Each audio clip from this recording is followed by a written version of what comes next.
Kinachotuuma zaidi sisi Wanakyerwa, mkandarasi huyu bila aibu kabidi barabara nyingine ya Murongo na ameshinda hiyo tenda. Tunaomba asipewe.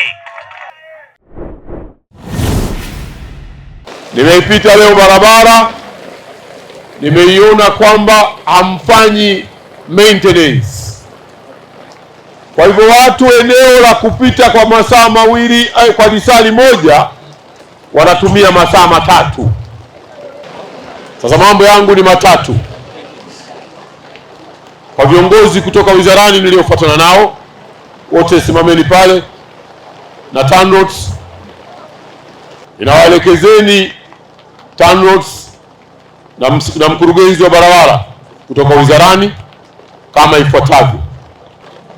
Mpaka itakapofika tarehe 28 ya Februari, maana mwezi huu unaisha tarehe 28, si ndivyo hivyo? Mwe mmeshafuata taratibu zote za kuvunja mkataba wa huyu ndugu na tumfukuze kwenye kazi yetu. Ikifika tarehe 28, muwe mmeshafuata taratibu zote za kumfukuza kazi kibarua huyu ambaye tulimwajiri afanye kazi ya kujenga Kyerwa mpaka Umurushaka. Hilo ni jambo la kwanza. Jambo la pili, nimewasikieni katika ripoti mnanieleza ya kwamba mmemwagiza atoe na alete taarifa ya bilioni 9 fedha za walipa kodi wa nchi hii amezitumiaje.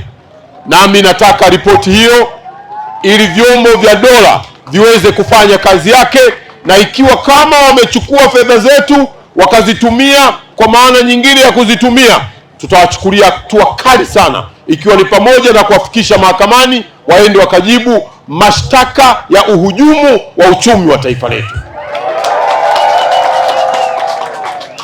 Jambo la tatu, tutakapovunja mkataba na kampuni hili ambalo linaonyesha rekodi yake kuwa haipendezi, nitaomba muandae barua rasmi kabisa itakayotoka kwetu Wizara ya Ujenzi kwenda kwa shirika letu linalofanya kazi ya kusimamia taratibu za manunuzi, yani PPRA, na kwa blacklist wasipewe kazi nyingine yoyote katika nchi hii ya Tanzania, hawa waharibu wa mambo yetu.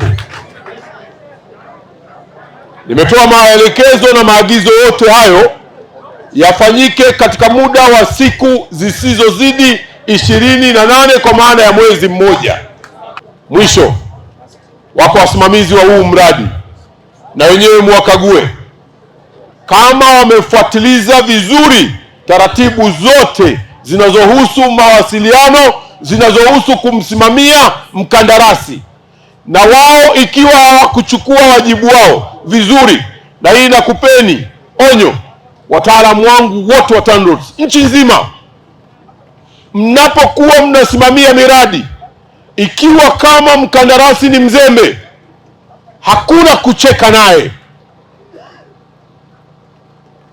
Hakikisha unafuata taratibu za kimkataba. Yani imekuwa ni aibu. Nilikuwa nawaambia nilipokutana nao, hata jana nilikuwa na mazungumzo nao kwa barabara za miradi ya TACTIC za TARURA. Wamechukua fedha, wamechukua advance payment, kazi ifanyika kwa 0.5%. Hawa barabara za, yani nikiwa hapa natamani hata sijui nifanyeje. Mheshimiwa Waziri, kwa sasa mkandarasi anatekeleza ujenzi kwa gharama ya shilingi bilioni 94.3 kwa maana kilomita zote 50 kwa kiwango cha lami, na mpaka kufikia sasa hivi mkandarasi ameweza kuleta sehemu ndogo tu ya mitambo kwa maana ya 28% ya mitambo yote inayotakiwa, lakini pia ameweza kuleta wataalamu wanaotakiwa kusimamia mradi kwa 72.7 pekee.